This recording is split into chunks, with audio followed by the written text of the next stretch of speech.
Hey, Good Manna Church. It's time for another edition of Morning Manna. For this week, we're looking at trusting God.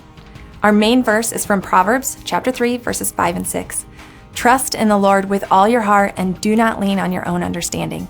In all your ways acknowledge him and he will make straight your paths.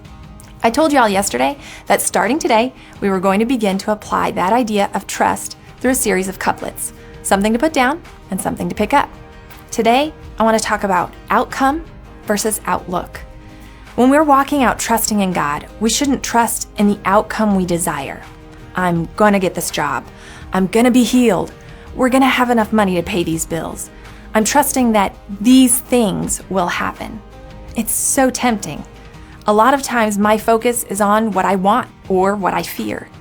I'm totally locked in to the outcome. Instead, our effort should be to have the right outlook. We trust in God. He is our source. If our trust and faith is in him, then if the outcome doesn't look the way we think it should look, we still have hope because we know that he is in control. We know he didn't let us down. God knows better, and he wants the very best for us. My focus moves off of the outcome, what I'm hoping for or what I fear, and instead, I learn to set my focus, my outlook, on the source, who is God.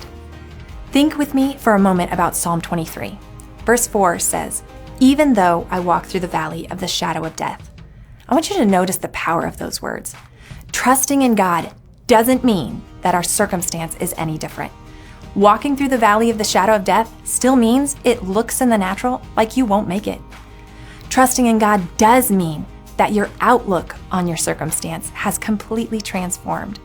How do I know? Because of what comes next. I will fear no evil. How is that possible? You are in the valley of the shadow of death. How? For you are with me. David says, I will not fear, not because his circumstances are better, or he's no longer walking through hardship, or there's no more darkness, but because God is with him and David trusts him.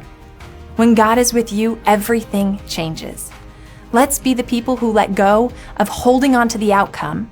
Instead, let's take that energy and focus it on placing our trust in God. Let's live with the right outlook.